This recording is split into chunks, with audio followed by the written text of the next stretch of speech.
Tangkı Efir. Kutmantan, Кыргызстан. Настроение жақсы. Так. Көп ұқтатат. Эфирді құланты әрелі.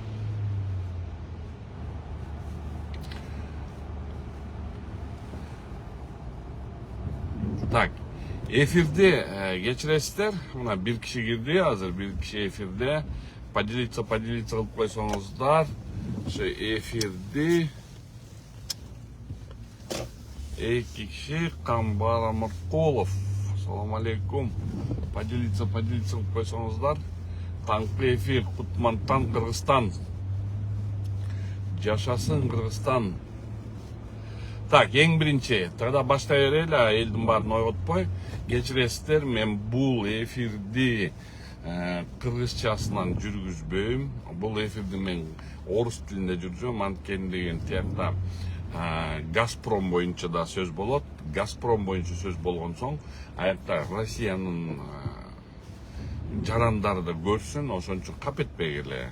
Бұл деген азыр андан тышкары ГСУ мен ГУРда дагы бир Мукаш привет, дагы бир иш болуп атат. Ал дагы иш орус тилинде болуп атат. Ошондуктан кечиресиздер, мен ошону ушул эфиримди только орусчасынан жүргүзөм. Жаман көрбөгүлө, сабагыла, тепкилебегиле. Замир Атагаев, салам алейкум. Камбар Амаркулов, салам алейкум. 6 киши, 7 киши эфирдесиңер.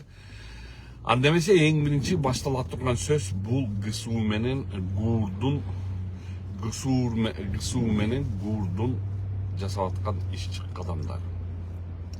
Уважаемые друзья, уважаемые подписчики, я попросил прощения за то, что буду говорить эфир на русском языке. Почему? Потому что данное уголовное дело, которое рассматривается сейчас в ГСУ МВД, на русском языке, так как присутствуют также иностранные граждане. А также в этом эфире я буду на русском говорить. Почему? Потому что одной из тематик, у меня 4 тематики, одной из тематики будет Газпром Кыргызстан. Газпром Кыргызстан, как мы все знаем, это Газпром России. Поэтому более целесообразнее будет вести эфир на русском языке. Не ругайтесь. Большое извинение. Муратбек Джумабек, салам алейкум. Значит, ситуация, что по первому пункту. Ситуация, которая складывается по одному уголовному делу, находящейся в производстве ГСУ МВД. Очень интересное уголовное дело, которое очень сильно пестрило во всех соцсетях с тем пониманием, с тем названием, что племянник Садыра Джапарова задержан. Вот это данное уголовное дело, оно приобрело очень интересный такой смешной характер. Моему клиенту, который сидит, это обычный толкач, который, фермач, который таскает эти товары. Он не имеет отношения ни к печатям, ни к таможенной очистке, ни к чему. Но по этому делу задержали племянника Джапарова. А также задержали несколько таможенников. И в этом деле почему-то каким-то образом фигурирует фамилия Кимсанова. Кимсанов или Кирсанов. Фамилия, его фигурирует фамилия. Узнав о данной фамилии, я начал пробивать это. Оказывается, зампредседатель таможни, который на сегодняшний день, можно так, мне так передали, я сам не уверен, это не могу сказать, но мне сказали, это серый кардинал таможни. В связи с этим, здесь интересная ситуация сложилась. Я про таможню закончил, опять вернусь к уголовному делу. Значит, ситуация по уголовному делу находится такая. Всех таможенников, которые непосредственно принимали участие в данном уголовном деле, которых задержали, которые сидели, их в свое время отпустили в связи с справкой того, что правочку такую сделали, что они оплатят ущерб. Ущерб составлял $300 000. Таможенники вышли, остались в данном уголовном деле, остались племянник президента остался Джолборсканов и остался еще один Улан. То есть трое их осталось. Вот. Таможников всех выпустили. Странным образом с той приставочкой. Теперь по истечению какого-то времени, вот, быстренько, тоже опять-таки странным образом, выпустили самого племянника Джапарова. А теперь здесь остались двое. Два фирмача, два толкача. Ну, пацаны. Да, они нарушили закон, вопросов нету, нарушили закон. Ну, молодые ребята тоже хотят заработать денег. Но это же не беда, это не преступление, которое можно считать, что это равносильно убийству. Но их, этих ребят, оставили. И самое интересное в том, что им ГСУ МВД им вменяет коррупцию и подделку документов. А теперь давайте разберемся. Коррупция. Сама диспозиция данной статьи говорит о том, что государственные служащие, которые сделали коррупционную схему. Это раз. Второе. Подделка документов. Какие эти ребята как могут подделывать документы без участия таможенников? Вот. Разбирательство по этому делу идет. Подали экспертизу 130 накладных или 130 таможенных очисток якобы были чистые. 136 таможенных вот эти декларации были подделаны, там сделали таможенную очистку и так далее, и так далее, и так далее. И по вот этой экспертизе ГСУ МВД вменяет этим двум толкачам, простым двум толкачам, им двоим только, вменяет подделку документов. Извините, становится вопрос, если у них нету печати, если они не имеют полномочий делать таможенную очистку, как они могут делать подделку этих документов? Без участия руководства таможни, или близкого человека к таможне, такая подделка невозможна. Ставят эту подделку. То есть ребята вменяют коррупцию, они никогда не работали в государственной власти, они работали всю дорогу толкачами. Толкач, там, то. Второе. Подделку документов. Но основных фигурантов данного дела таможенников, а также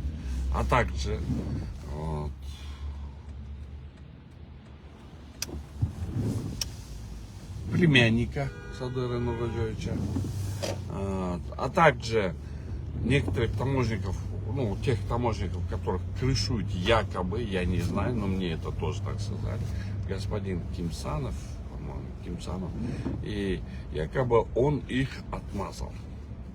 Потому что если бы, я так думаю, уже логический ход, что если бы этих таможенников он бы не забрал бы, то показания эти таможенники дали бы, что скорее всего, это не утвердительная форма, скорее всего, они бы дали показания на него. И поэтому он таким очень быстрым образом их вытащили. В этом заинтересованность на сегодняшний день ГСУ МВД и ГУР МВД 4-го управления. Вот. Почему мой братишка, можно сказать, там есть один Нурлан, почему они так яростно скрывают имена тех, которые находятся по данному уголовному делу фигурантами? Почему нету парня по имени Алишер? Почему нету парня, который близкого к семье, потому что он тоже его показания показания вот этого Улана, который говорит, показывает на какого-то некого Азата. Почему их нету? Почему ГУР МВД скрывает их? Почему они это дело в спешном порядке хотят? Вот в спешном порядке. Они вчера просто взяли и в спешном порядке решили предъявить обвинение и быстренько отправить в суд. В связи с чем я отказался подписывать и участвовать в этой профанации. Я не буду участвовать в этой профанации, потому что в этой профанации это просто два пацана, которых просто хотели заработать деньги от слов «принеси, подай» и «иди нахер». Вот эти два пацана, они оказались а основные, которые получали и снимали деньги, это таможенники, это вот этот Алишер, это вот этот, как его, еще два фигуранта делают. Почему они этого не делают? А теперь, уважаемое 4-е управление Главного управления уголовного розыска, я вам скажу, я вам показывал, что моему клиенту через социальные сети, я это потом еще выложу, через социальные сети идет запугивание моего клиента с теми словами: и что ты сделаешь, смотри, мы тебя завалим, то все. Вот такие угрозы есть. Вот. Я это показывал, что такие угрозы есть. Я также скриншоты показывал. Также там написано: и что там сделает твой Хасанов? Да ни хрена никто не сделает, пока мы тут, видишь ли, хозяйничаем, мы являемся хозяевами страны. Вот такие угрозы поступают моему клиенту. И это вы считаете правильным? Почему должностных лиц, этого же Кимсанова, этого же Алишера, этого же этих ребят не сажают? Это те люди, которые давали печати. Алишер, который давал печати. А теперь ответьте на вопрос. Есть закон, есть ли у нас в Кыргызстане закон? Я уже всю дорогу борюсь за верховенство права. Я не призываю ни к митингам, ничего. Я никогда не буду призывать там, к митингам или же каким-либо антиконституционным действиям. Я человек, который живет по закону. Вот. Но здесь опять-таки нарушается закон. Кто такие два пацана-толкача, когда скрыли основных фигурантов данного дела? Почему скрыли основных фигурантов этого дела? И кто заинтересован в этом деле? Вот. Все-таки в Кыргызстане должен править не телефонное право. В Кыргызстане должно править верховенство закона. Вот Камчет Кадыршаевич очень правильно сказал на сессии Джоркусе. В Кыргызстане должен быть впереди закон. И только закон. И я поддерживаю слова Кадыршаевича о том, что он говорит, что надо все-таки жить по закону. Правильно, живите по закону. Но что мы можем, Камчет Кадыршаевич, вам встречный вопрос, что мы можем сделать, если вы боретесь только с криминальным, с организованной преступной группировкой, криминалитете? Ну поймите, ОПГ это не только организованная преступная группировка в криминалитете. Организованная преступная группировка, она существует во всех ветвях власти. Вот на сегодняшний день вот это данное уголовное дело, по которому я говорю, это и есть организованная преступная группировка, в которую входят и таможенники, и те крыши их, и так далее, и так далее, и так далее. Вот эти все входят в это.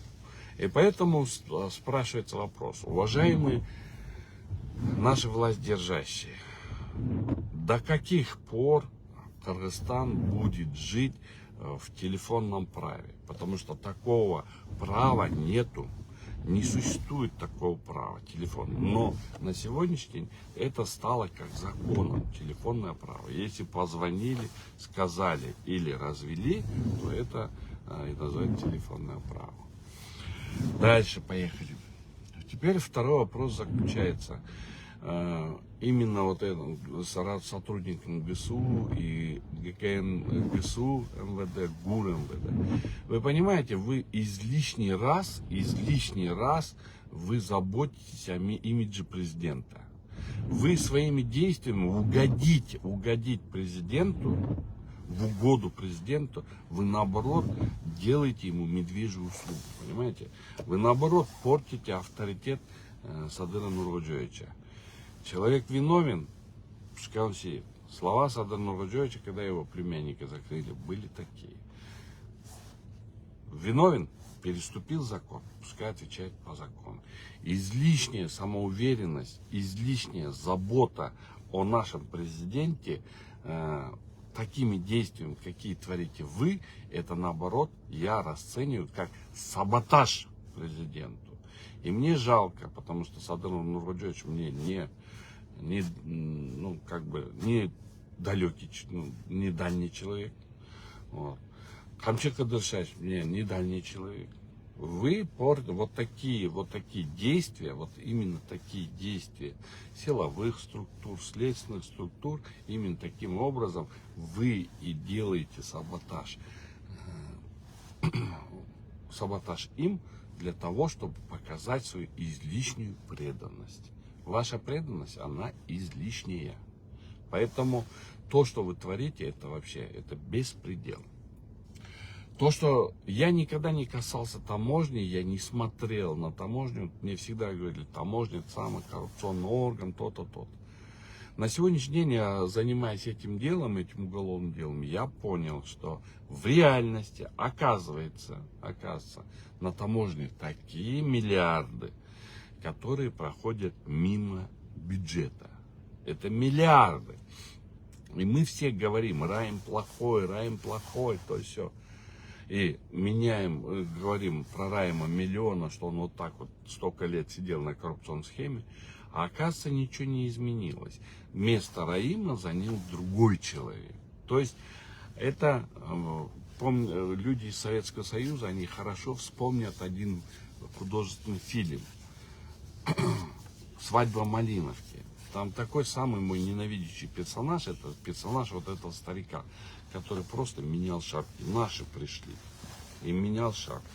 А на сегодняшний день вся суть заключается в том, что мы меняем только шапки. А сущность человека, она такая остается. То есть мы меняем, Раима убрали, поставили своего. Вот эта идея делается. Это очень нехорошая вещь. Это то, что вызывает и станет триггером, очень плохим триггером. Судебная ветвь власти уже показала полностью свое бессилие. В особенности Первомайский районный суд. Первомайский районный суд, по большому счету, можно расценивать, что он стал как нотариальная контора ГСУ МВД и ГСУ ГКНБ. Не более. И все. Это просто люди не поняли в Первомайском суде, судьи сами не поняли, как они уничтожили своим опять излишним прогибанием, убили целую систему судебной ветви власти. Поэтому очень обидно и досадно за нашу судебную власть. Именно власть. Что касается следствия, как МВД, как ГКМБ, я считаю, что пора бы уже, давным-давно пора бы уже вводить персональную ответственность и выводить из-под структуры МВД и ГКМБ следственных органов в отдельную структуру, где ввести персонализацию за каждое вынесенное следственное действие. За каждое следственное действие. Только в таком случае мы можем заняться и решить вопрос состязательности суда, состязательности в доказывании дел. Да? Поэтому законодательно, если пока мы вот такой какой-то не создадим орган, то это будет очень тяжело в этой жизни, очень тяжело, и мы никогда не исправим вот это беззаконие и профанацию. Сейчас даже я вам скажу, даже мы, многие адвокаты, на следственные мероприятия ходим так. Пришли, с мультфильмами стали, показались и ушли. Сценаристы там другие, В суд приходишь, в суде ты доказываешь, кричишь, орешь, то все, показываешь, что ты не являешься участником, доказываешь, что он не является участником, он доказал уже, что он не виновен, но суд принимает то решение, которое приносит следователь ГСУ или следователь ГКМБ. Они четко это фиксируют и зачитывают. Таких много. Теперь, что касается флага. Уважаемый депутат, уважаемый господин Шакиев, вы понимаете, что вы допустили такое, от которого просто всему народу тошно. Тошно от самого Джорджа, тошно от вас. Почему тошно? Потому что вы своими бездарными вот этими высказываниями и старанием заменить вот этот флаг. Что он вам сделал, этот флаг? Те деньги, вы сейчас, вот Атазабек молодец, Икрам, он вам правильный вопрос задал. Кто будет нести ответственность? Он говорит, есть там какие-то бизнесмены, которые хотят поменять флаг. Да нет таких бизнесменов. Это ваше вранье очередное. Вы понимаете, вы вместо того, чтобы заняться реформированием, как в МВД, в прокуратуре, в ГКМБ, и эти деньги, которые будут израсходованы сейчас туда направить, вы занялись какой-то, кому мешал этот флаг? Кому это мешало? Но оно никому не мешало. Теперь из-за вот этого одного крючочка, который вы сделали прямой, а там был просто как на волне. Из-за вот этого маленького крючочка вы подняли такую дискуссию по всем соцсетям. Это вообще смешно. Весь народ против, а вы все равно прете и еще и проголосовали. А для чего это делается? Мы же все прекрасно понимаем, что сейчас надо будет менять паспорта, это надо будет менять номерные знаки на автомобилях, это надо будет менять все свидетельства, права и так далее, и так далее, и так далее. Это надо будет все менять. Но когда будут менять, это же все же не за бесплатно же меняется. Вы же государство же не будет же брать и платить. Нате, возьмите, вот мы заплатили за права, то есть в обязательном порядке будут существовать многие фирмы, которые выиграют тендер. Один на поставку прав, другой на поставку, на делать права, другой делать номера, третий делать банкноты, четвертый делать т.д. И эти все фирмы, это хорошо, если это будет хорошо, если это будет с государственным участием. Это будет хорошо. Но я думаю, наш гений экономики навряд ли даст возможность это все сделать на уровне государства. Частные компании, которые в какой-то мере будут аффилированы с государственной компанией, с этими паспортами или с государственными властимущими, они все заработают деньги. А теперь спрашивается вопрос, зачем вам столько денег? Дайте народу, отправьте народу, это будет хорошо. Если это действительно будет народ, но вы же понимаете, вы же начинаете выжимать. Вот смотрите, простой человек, ладно, я зарабатываю деньги, я работаю, то-то. Хорошо. Для меня может быть это. Теперь посмотрите, чтобы получить пенсию или же пособие, он пойдет с паспортом, со своим старым паспортом. Когда он пойдет паспортом, те скажут, надо вам поменять паспорт. Он скажет, хорошо, государство вам поменяет этот паспорт. Он идет в государство, идет паспорт меняет. Но когда будет менять паспорт, за бланк вы все равно возьмете деньги. И это будет разве правильно? Вы понимаете, вы сами того не понимая, вы сами делаете саботаж президенту. Вы сами того не понимая, вы перечеркиваете всю хорошую работу, которую делает Камчат Кадыршаевич, которую делает Садыр Нурводжевич. Хорошую работу они делают, они молодцы. Вот. Вы именно вот этим своими вот такими плаваниями аферистическими, вы просто берете и полностью уничтожаете институт власти. Вы понимаете, вы о чем думаете? Вы думаете, о чем вы делаете? Из-за наживы денег или же из-за пополнения бюджета. Но в этом ничего гениального нету, Акылбек Усенбекович. В этом ничего гениального нету. Вы себя считаете гением экономики, ликунью Кыргызского разлива. Но вы никогда не будете ликунью Кыргызского разлива, потому что вы ничего не придумали нового.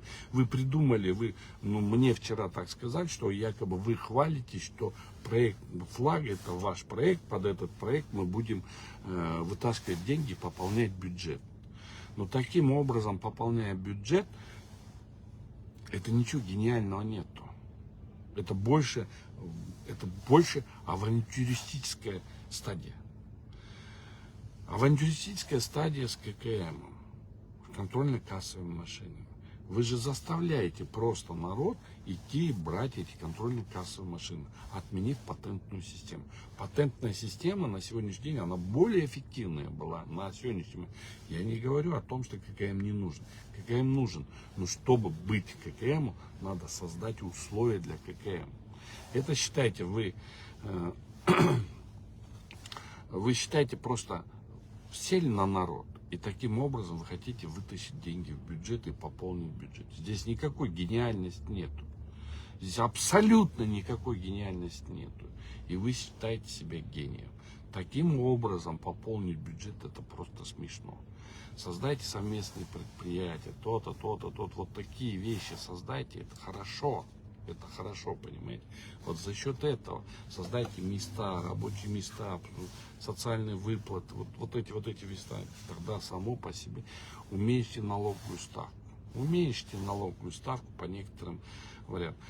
Усильте контроль на таможне. Усильте его.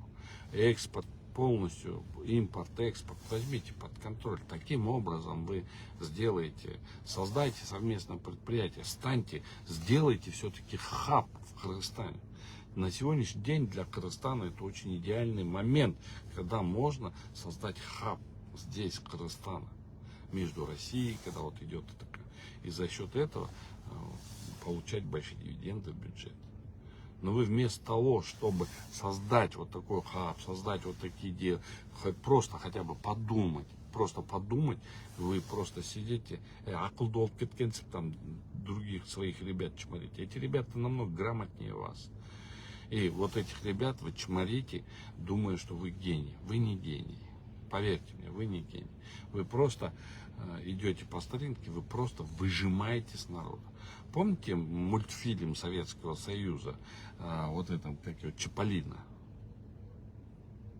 Это то же самое, это мультфильм из Чиполлино, когда этот старший, начал выжимать налоги, налог на воду. Сейчас только остается, вот Бакмурат, парень есть, вот, который пишет, я его называю шикарный Пахтакор, он пишет же хорошую вещь, он же говорит же, теперь даже можно, если ты пошел с женщиной, переспал, ты должен нести контрольно-кассовую машину. Ну, это, конечно, шутки ради. Но такие бездарные вещи придумываете, и это поощряется, но это смешно. В области экономики, Садыр Нурыджоевич, в области экономического развития государства, Акылбек Джапаров, он не профессионал, поверьте.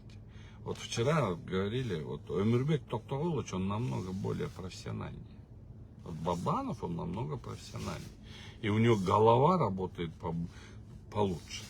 Если, например, за Акылбеком Джапаровым, как Текебаев сказал, если за Өмурбеком Бабановым надо иметь 100 голов, то за Акылбеком Джапаровым и 10 хватит. Так было. Вот такие вещи.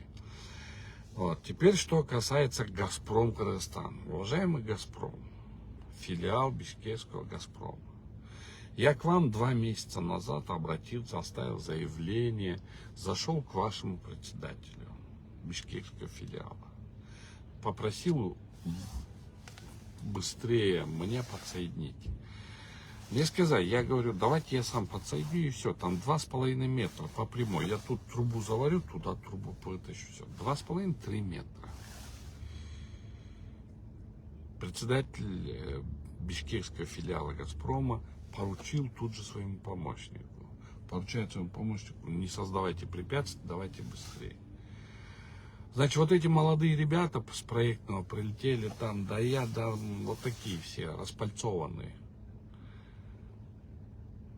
И мой проект уже готовится 2 месяца.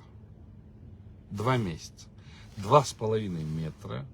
Составить проект от этой точки сюда и дать эту заявку тому уже 2 месяца. Я говорю, вам надо оплатить? Они говорят, не надо.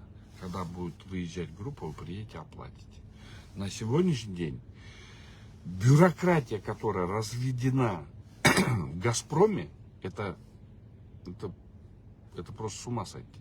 Молодые ребята, которые проектировщики, они когда приезжают, они начинают столько искать, вот здесь, там причина, тут причина, составляют так, сейчас все составляем акт. Они составят, а что надо сделать, чтобы ты не составил акт? А сделал такой проект, который мне нужен. Пожалуйста, деньги дайте и все. Вот такое мздоимство пошло уже в «Газпроме». Надежды с «Газпромом» были очень большие. Но мы эти надежды «Газпрома» уже не видим. Надежды с «Газпромом» начинают улетучиваться. На сегодняшний день начинаешь понимать, да, в свое время «Газпром» выкупил все наши долги. Перед Узбекистаном, перед Казахстаном. Выкупил, вопросов нет. Но есть и другое соглашение, что это нас не касается, выкуп долгов. Касался, что всю страну в течение 3 лет обеспечим газом. А как вы сможете обеспечить газом и ввести газ, уважаемые газовщики, «Газпром Казахстан», как вы сможете это сделать, если вы, ваши подчиненные, развели бюрократию? Развели бюрократию, вот и все. Поэтому я думаю, «Газпрому России» стоило бы обратить внимание. Я также через свои каналы все-таки послал письмо «Газпрому России».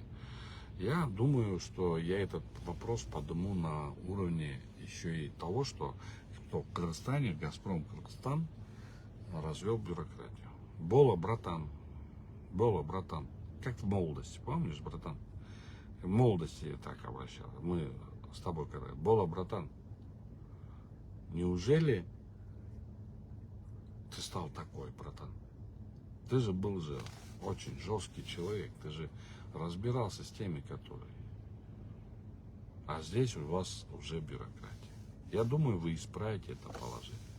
Ниастюминбай, салам алейкум, Джергал, привет, Джергал.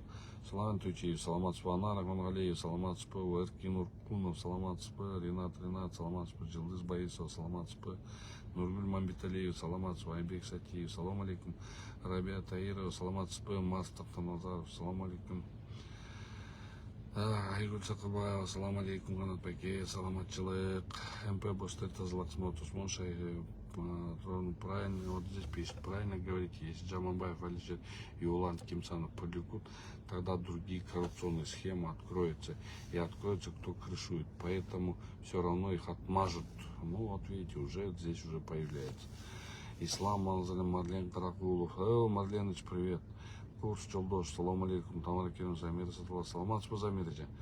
Алишер Касым, салам алейкум, Рустам Баяреев, салам алейкум, Токтамбет Иманалиев, салам алейкум, Нурлан Сюмбаса, Джазира, привет, Азамат Джусубаев, Аста, салам Бердибек, Апсита, салам алейкум, Арман, Арнал, салам алейкум, Эрнест, привет, Эрнест, Кандайсон, салам алейкум, вы вдвода еще Эрнест, Казахстан, Бишкек, салам алейкум, Тарей, Карим, салам алейкум, Айнур, Андрей, Мария, Джелиба, Самбек, Мамбек, салам алейкум, Самбек, Кандайс, Марина, Джелиба, приветствую вас.